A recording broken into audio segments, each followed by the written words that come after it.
Bonjour et bienvenue sur le premier tutoriel consacré à l'installation sur macOS d'une machine Debian sous VirtualBox.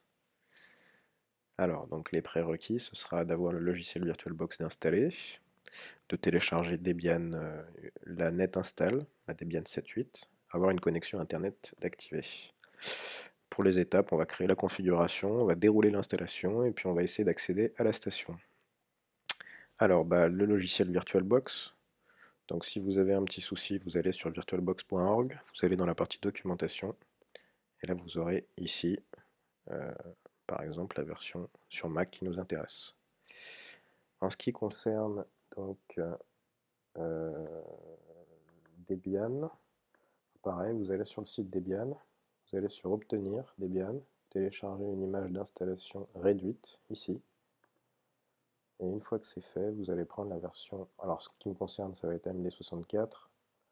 Si vous êtes trop vieux, enfin si vous avez un ordi trop vieux, vous auriez peut-être à prendre un i386, mais après tout, enfin idéalement si c'est assez récent votre ordi, vous serez sur un AMD 64. Voilà, donc vous cliquez là-dessus, ça fait 230 MB, voilà, vous le téléchargez. Une fois que c'est fait, on peut commencer. Donc, vous allez donc installer et lancer VirtualBox.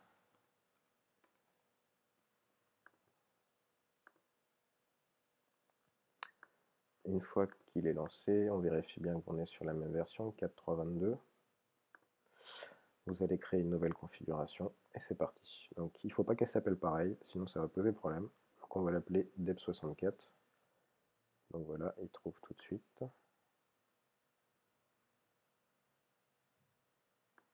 Ouais, donc du coup, il faut que je change.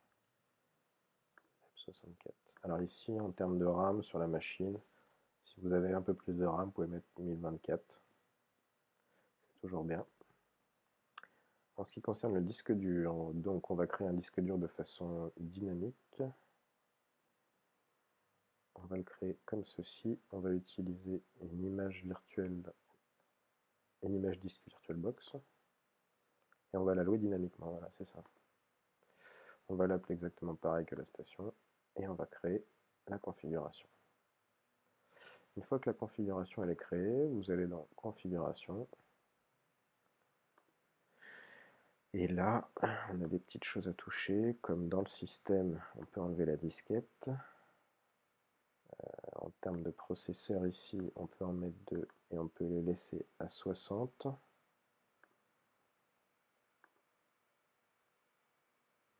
Une fois que c'est fait,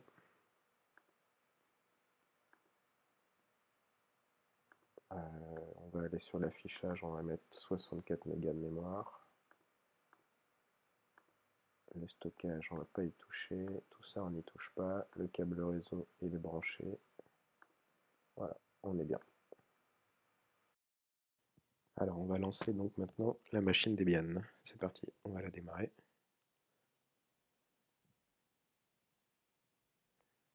Et donc, on va choisir ici votre fichier téléchargé, le fichier Debian, installation par le réseau, la 7.8. Là, je vous demande de redémarrer.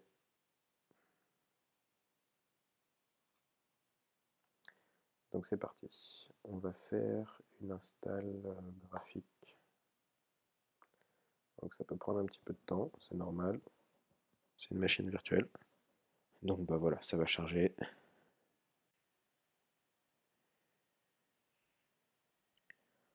Donc voici dans l'interface graphique, assez user-friendly d'ailleurs, hein.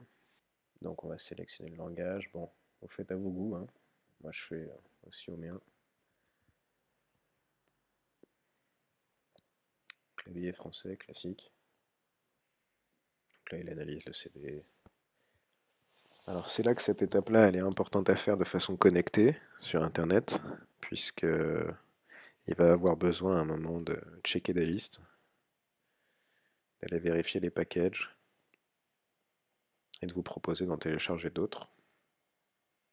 Ce que nous, on ne fera pas justement.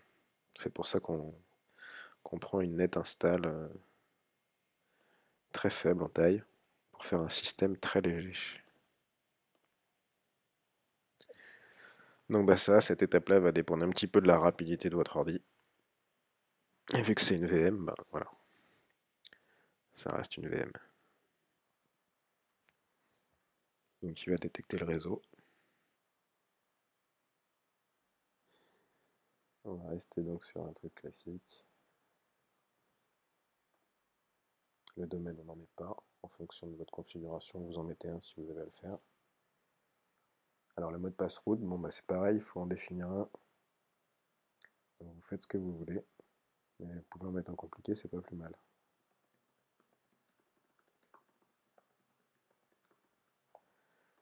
On va vous demander de créer un nouvel utilisateur. Alors là, j'attire votre attention sur votre configuration. On est sur un Mac et en théorie, vous avez un nom d'utilisateur qui est ce qu'il est. La seule problématique, c'est que si vous appelez votre utilisateur du même nom que l'utilisateur de votre Mac, vous allez avoir des problèmes plus tard. Donc grosso modo, votre utilisateur Mac, en ce qui me concerne moi, c'est DVI. Et je ne peux pas recréer un utilisateur qui s'appelle DVI, sinon ça va poser problème. Ni même un utilisateur qui existe sur mon Mac. Parce que quand on va chercher à prendre la machine en local en SSH, on va se retrouver... Enfin, il va y avoir un souci en fait. Donc là, idéalement, vous mettez aucun utilisateur qui existe sur votre configuration locale. Donc moi, je mets test. Vous faites ce que vous voulez.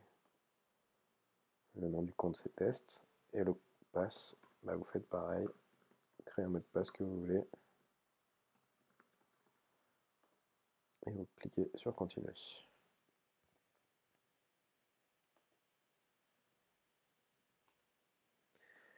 Bon, une fois que c'est fait, il va faire des petits trucs encore, à droite à gauche.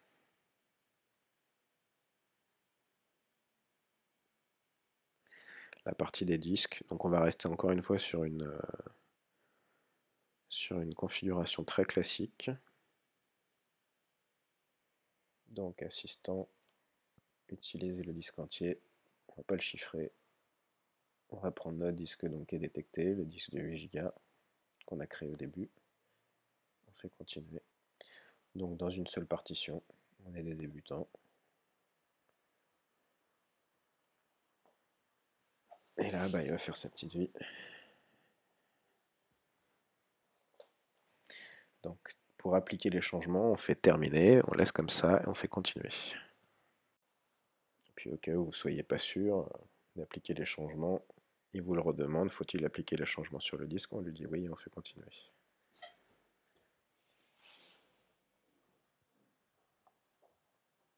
Donc il va formater, il va créer les partitions. On est sur la fin normalement. Alors l'outil de paquet. On va rester sur la France. Là vous mettez ce que vous avez envie, hein, bien sûr.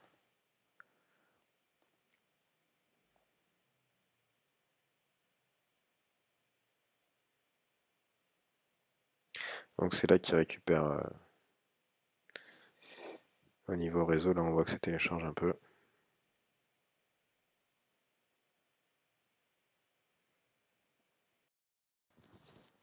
Alors il peut vous demander ça, donc on va lui dire non. Alors une fois qu'on en arrive à là, on va donc enlever tout direct. On va pas s'embêter, il va télécharger 36 trucs, on n'en a pas envie. On peut cliquer sur continuer et puis là il va commencer à installer en fait ce qu'il a téléchargé et l'ISO qu'on avait prise. Donc on va avoir une install beaucoup plus légère en fait qu'en ajoutant des choses dans cette étape. Il va nous demander si on souhaite installer Grub. Donc Grub c'est pour démarrer le système, on est bien obligé, donc on va lui dire oui. On fait continuer. Donc là il a fini l'installation. On va donc pouvoir clôturer le tutoriel.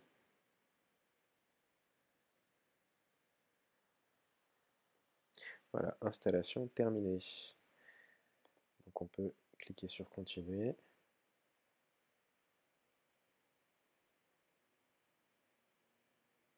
il a éjecté le CD tout seul, donc il n'y a pas besoin de le faire. Et s'il redémarre, on voit qu'il l'a enlevé. Voilà, donc là, on a notre interface. Et on va lui demander de démarrer.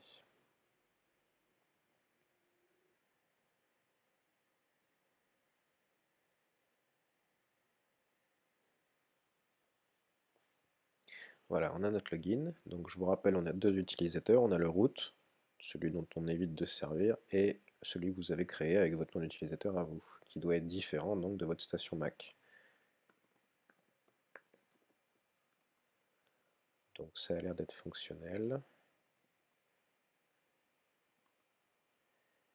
Et si je fais un SU,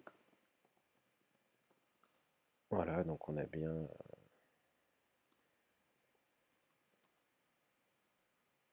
accès à root, apt-get update tout de suite pour récupérer toutes les bonnes sources.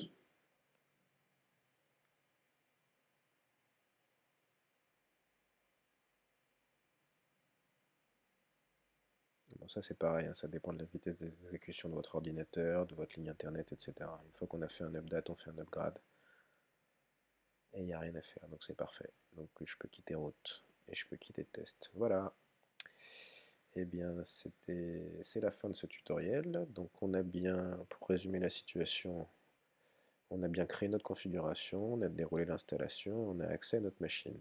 Voilà. Et bien pour le prochain tutoriel, on verra comment configurer une machine Debian d'une autre façon. Voilà, merci, à plus tard.